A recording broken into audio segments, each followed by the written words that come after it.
Por que o Senhor permitia as sortes na Bíblia? Olá, você está no canal Laís Vasconcelos com a Bíblia. Aqui abordamos temas bíblicos na intenção de edificar a sua fé. Por isso, inscreva-se no canal, ative o sininho para receber as notificações, curta e compartilhe.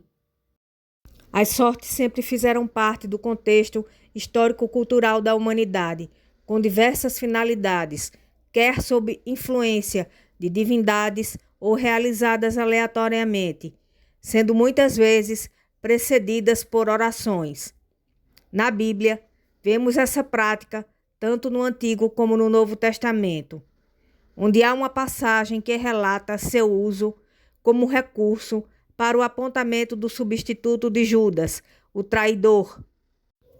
No livro de Atos, após a ascensão de Jesus aos céus, o apóstolo Pedro propôs que outro discípulo ocupasse o lugar que estava vago no colégio apostólico, e que este deveria ser um dos que convivera com eles durante todo o tempo em que Jesus estivera entre eles, desde o batismo de João Batista até o dia em que fora para o alto. Ao serem apresentados José Barsabás, o justo, e Matias, os discípulos oraram antes de lançarem a sorte, que caiu sobre o segundo. Os soldados romanos que crucificaram Jesus recolheram suas vestes e as repartiram em 4 partes, dividindo-as entre si. Porém, a túnica, como era toda tecida numa só peça e sem costura, eles decidiram utilizar-se da sorte para ver quem ficaria com ela. A sorte era, portanto, um recurso usado para discernir a vontade de Deus, pois acreditava-se que a sua soberania seria manifestada não ao acaso, mas por meio da sua onisciência. Em contraponto, o lançar sortes também era uma ferramenta para obter uma resposta requerida quando não era levado em conta o desejo do coração do Senhor. Entre os cristãos, essa prática não é mais considerada após a descida do Espírito Santo no Pentecostes e em virtude do fechamento do cânon bíblico, que compilou as Sagradas Escrituras. Sabemos que somos templo do Espírito Santo e, como sua habitação, podemos consultar ao Senhor acerca de nossas decisões. O episódio da escolha de Matias para o apostolado nos informa que as sortes eram praticadas amparando-se no pilar da onisciência de Deus e de sua vontade soberana, conforme Provérbios, capítulo 16, versículo 33, declara: a sorte se lança no regaço, mas do Senhor procede toda a determinação. Outro exemplo bíblico do uso das sortes entre povos de nações distintas de Israel é descrito quando Jonas desobedeceu a ordem que o Senhor lhe dera de ir profetizar em Nínive e adquiriu uma passagem de navio com destino a Tarsis. A embarcação começou a ser severamente castigada por uma tempestade, que obrigou os marinheiros a atirarem a carga no mar para afligir o barco. Cada um clamava ao seu Deus, enquanto o profeta dormia profundamente no porão. Os marujos resolveram lançar sortes para identificarem a causa da assolação, e esta apontou para Jonas. O texto do livro de Jonas sugere que os ocupantes do navio recorreram às sortes, acreditando na intervenção do Deus a quem eles serviam. Segundo alguns estudos, o lançamento das sortes consistia em misturar pedras ou objetos, como pequenos pedaços de madeira ou cacos de cerâmica, sobre os quais eram escritos os nomes que seriam consultados dentro de um vaso e, por vezes, nas dobras das vestes. Em seguida, um dos objetos era atirado para fora ou retirado do lugar onde fora depositado. Quando o povo estava para entrar na terra prometida, o Senhor disse a Moisés que a terra em herança seria repartida por sortes, de acordo com as tribos de Israel. No livro de Números, verificamos que o Senhor ordenou que a partilha das terras seria proporcional ao contingente da tribo. Aquelas mais numerosas receberiam as terras mais extensas. Os limites da terra de Canaã a ser conquistada foram estabelecidos pelo próprio Deus, que os deu a Moisés, e este ordenou aos filhos de Israel que a herança seria possuída por sorteio dentre as 9 tribos e meia, uma vez que as tribos de Ruben e Gade e a meia tribo de Manassés haviam preferido ficar com as terras do outro lado do Jordão. O livro de Josué narra o emprego das sortes para identificar o culpado da derrota de Israel quando batalhou contra Ai. Após o povo israelita ter vencido sobrenaturalmente a fortaleza de Jericó, com suas muralhas intransponíveis, Josué mandou espias ao próximo reino a ser conquistado na terra prometida, a cidade cananeia de Ai.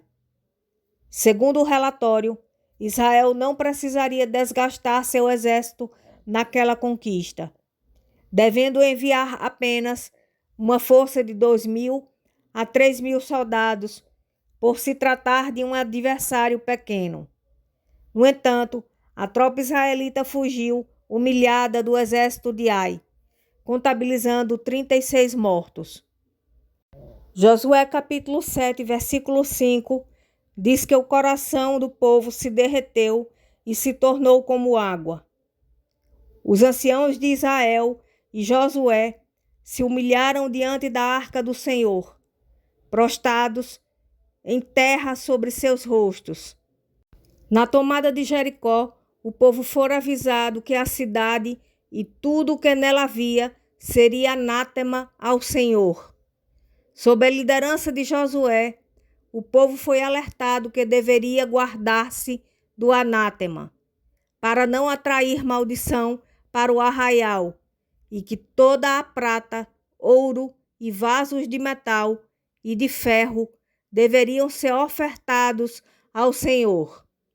Em resposta a Josué, o Senhor disse que o povo havia pecado e transgredido o concerto que ele tinha ordenado, tomando do anátema e o escondendo em seus pertences. O Senhor, então, orientou Josué sobre como deveria proceder para distinguir o autor do roubo, para que recebesse sua punição e para que o anátema fosse localizado e removido da nação. Dessa forma, o Senhor poderia continuar defendendo seu povo e lhe dando vitória sobre seus inimigos. Sob ordem de santificar-se, no dia seguinte, o povo compareceu diante de Josué, de acordo com a sua tribo. Por meio do sorteio, a tribo de Judá foi separada, e no meio dela foi tomada a família de Zerá. Desta foi escolhido Zabdi, de cuja casa foi sorteado Acã, filho de Carmi, que confessou voluntariamente ter se apossado de uma capa babilônica, 200 siclos de prata e uma barra de ouro.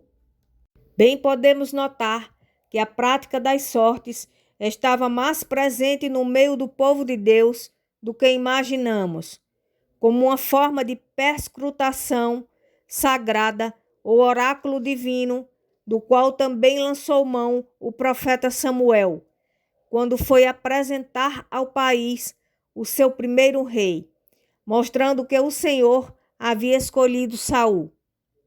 Samuel convocou o povo em Mispa e promoveu um sorteio dentre as tribos israelitas, no qual foi selecionada a tribo de Benjamim. E semelhante à atuação para a identificação de Acã, a sequência do sorteio continuou, passando para as famílias pertencentes à tribo sorteada, da qual foi tomada a família Matre.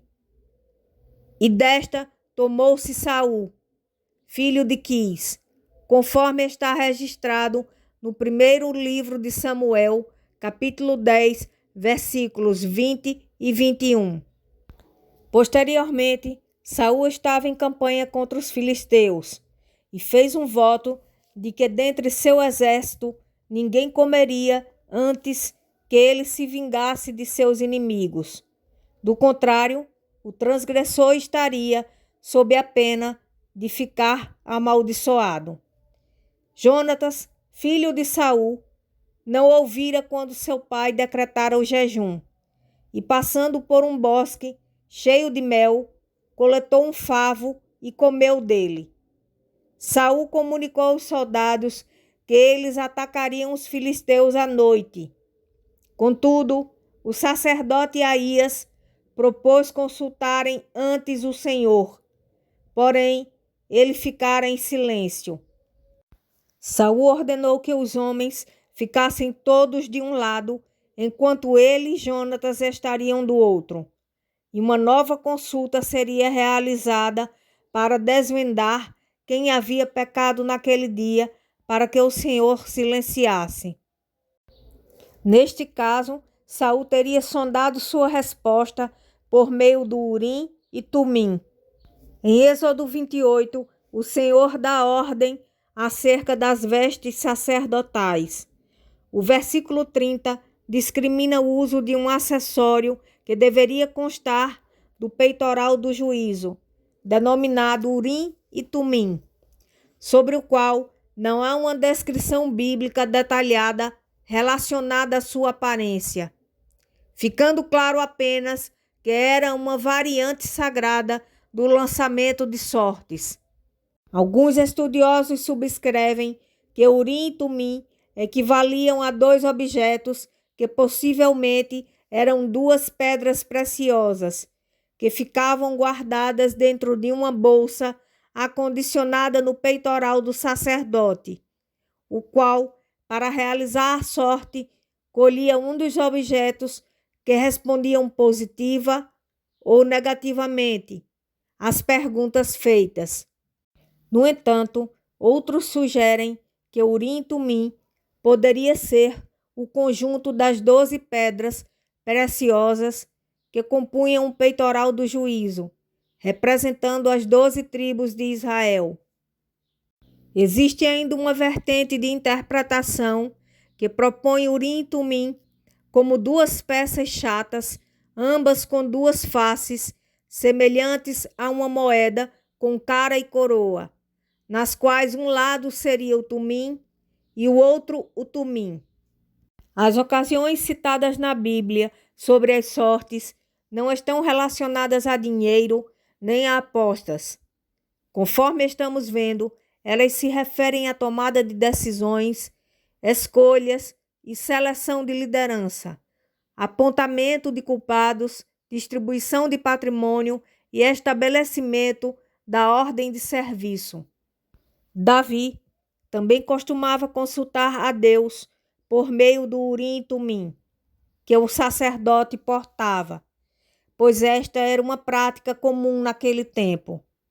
Em 1 Samuel, capítulo 23, versículo 9, consta explicitamente que Davi recorreu às sortes para determinar sua evacuação de Keila, acompanhado de aproximadamente 600 homens, após tomar conhecimento que Saul ficara sabendo de sua estada na cidade e convocara todos os seus soldados para capturá-lo. Davi mandou o sacerdote Abiatar, que escapara da matança que Saul realizara em Nobe, trazer-lhe o éfode, com a finalidade de saber da parte do Senhor se Saul destruiria a cidade por causa dele e os cidadãos o entregariam ao rei. Pelo que, obtendo uma resposta positiva, evadiu-se com seus homens. Mais tarde, quando Davi e seus companheiros chegaram a Ziclag e a encontraram queimada em virtude do ataque amalequita, novamente ele pediu ao sacerdote Abiatar para consultar o Senhor através do Urim e Tumim, para se certificar se perseguindo a tropa inimiga a alcançaria e reaveria delas as famílias que haviam sido levadas cativas. Davi também usou as sortes para organizar o serviço ao Senhor. Ele dividiu os sacerdotes em 24 turnos, pois queria que a adoração fosse ininterrupta durante as 24 horas do dia. Em companhia de Zadok, representando a descendência de Eleazar, e Aimeleque, representando os filhos de Itamar, através do lançamento das sortes, Davi repartiu os sacerdotes e levitas de acordo com o seu ofício no seu ministério. Isto foi feito para evitar as queixas, reclamações e competições, inviabilizando que qualquer deles fosse favorecido em detrimento de outro e possibilitando que todos exercessem a sua atividade, inclusive os da guarda do templo e os que ficavam nas portas. Levítico capítulo 16, do versículo 5 ao 10, assinala as sortes para a escolha entre os 2 bodes do dia da expiação. O bode emissário, sobre o qual o sumo sacerdote confessava todos os pecados do povo e em seguida o enviava ao deserto, e o bode sacrificado ao Senhor.